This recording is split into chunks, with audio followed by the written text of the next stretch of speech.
दोस्तों, आज के आधुनिक समय में रिश्ते बनाना तो आसान है, लेकिन रिश्ते निभाना बहुत मुश्किल।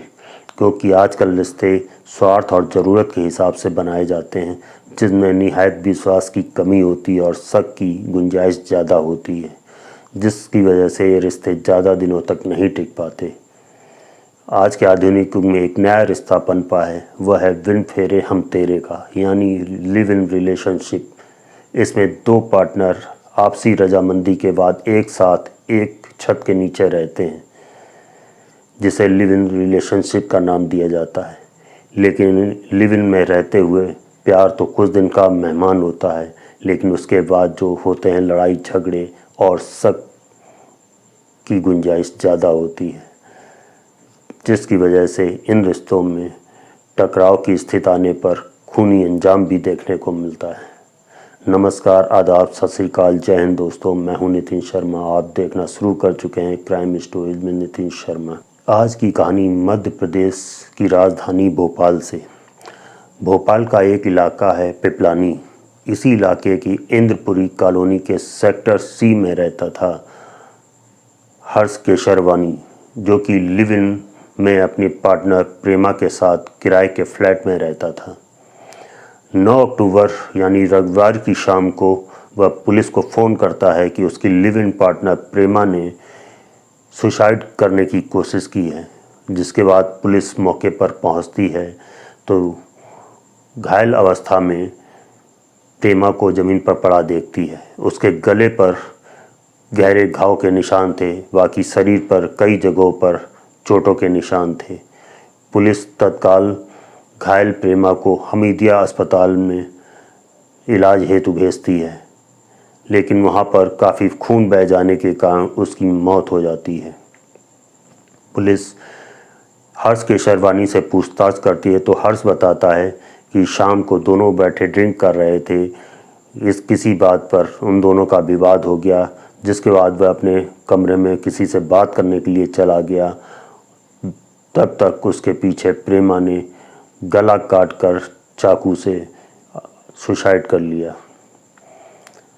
लाश के पास से घटनास्थल से रक्त रंजित चाकू और कांच के कुछ टुकड़े पुलिस को बरामद होते हैं। कुछ टुकड़ों पे खून लगा हुआ था। पुलिस को जो लाश पे जो निशान मिलते हैं उसको देखने के बाद हर्ष केशरवानी पर शक होता है कि सुसाइड का मामला होता तो गले पर ही निशान होते, पूरे शरीर पर चोटों के निशान थे। इसका मतलब था उसके साथ मारपीट की गई थी। हर्ष कहीं मामले को घुमा तो नहीं रहा। इस वजह से पुलिस संदेह के आधार पर उसे हिरासत में ले लेती है और प्रेमा की लाश को पोस्टमार्टम के लिए मर्चरी भेज देती है। पुलिस पोस्टमार्टम रिपोर्ट आने का इंतज़ार करती है। जब पोस्टमार्टम रिपोर्ट आती है तो उसमें जाहिर तौर पर जो यकीन था कि मामला हत्या का होगा वही निकला। हर्ष केशरवानी उसे सुसाइड का मामला करार देने की कोशिश कर रहा था। जब इसके बाद पुलिस हत्या का मुकदमा दर्ज करके सख्ती से हर्ष केशरवानी से पूछताछ करती है तो वह टूट जाता है और हत्या के पीछे की पूरी वजह बता देता है। दरअसल प्रेमा लामा तमंग सिक्किम की रहने वाली थी। उसकी परिवार की आर्थिक स्थिति अच्छी नहीं थी। उसके बावजूद उसने किसी तरह से शिक्षा ग्रहण की और ब्यूटिशियन का कोर्स कर लिया। परिवार ने, माता पिता ने उसकी शादी अपने ही समुदाय के एक युवक से कर दी। शादी के बाद उसे एक बेटी होती है, लेकिन यह रिश्ता काफ़ी ज़्यादा समय तक नहीं चल पाता। जिसके बाद प्रेमा अपनी बेटी को उसके नाना नानी के पास छोड़कर दिल्ली आ जाती है। दिल्ली में वह एक स्पा में नौकरी कर लेती है। इस दौरान वह सोशल मीडिया प्लेटफॉर्म पर काफ़ी एक्टिव रहती है। इसी सोशल मीडिया प्लेटफॉर्म इंस्टाग्राम पर उसका परिचय हर्ष केशरवानी से होता है। हर्ष केशरवानी भोपाल में रहकर बी फार्मा के फाइनल ईयर की शिक्षा ग्रहण कर रहा था। उसके पिता शहडोल में मेडिकल स्टोर चलाते थे, वही उनका रहने वाला था हर्ष केशरवानी। दोनों में दोस्ती होती है। बातें शुरू होती हैं तो इसके बाद दोस्ती प्यार में तब्दील हो जाती है। इसी प्यार में खिंचकर प्रेमा दिल्ली से भोपाल आ जाती है और भोपाल में रोहित नगर में एक स्पा में नौकरी कर लेती है और हर्ष के शेरवानी के साथ इंद्रपुरी के सेक्टर सी में किराए के फ्लैट में रहने लगती है। प्रेमा और हर्ष दोनों लिव इन रिलेशनशिप में रह रहे थे। दोनों एक साथ समय बिताते थे, अपने काम पर जाते थे तो साथ में शाम के समय काफ़ी समय बिताते थे। लेकिन हर्ष के शेरवानी उन युवकों में से था जो एक गर्लफ्रेंड नहीं कई गर्लफ्रेंड साथ में रखते थे और उनके साथ मौज मस्ती करते थे। रईसों की यही निशानी समझी जाती है। हर्ष के शेरवानी ये मानता था। एक तरफ वह प्रेमा से अफेयर करके लिव इन में रह रहा था, वहीं दूसरी तरफ वह अंकिता नाम की एक युवती से भी अफेयर चला रहा था।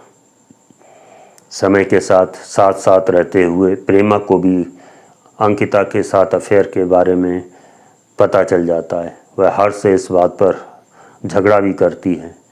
इस बात को लेकर दोनों में झगड़ा होता रहता है। 9 अक्टूबर की शाम को, रविवार को छुट्टी का दिन था, तो दोनों बैठे साथ में ड्रिंक कर रहे थे। इसी दौरान हर्ष के नंबर पर अंकिता का कॉल आ जाता है।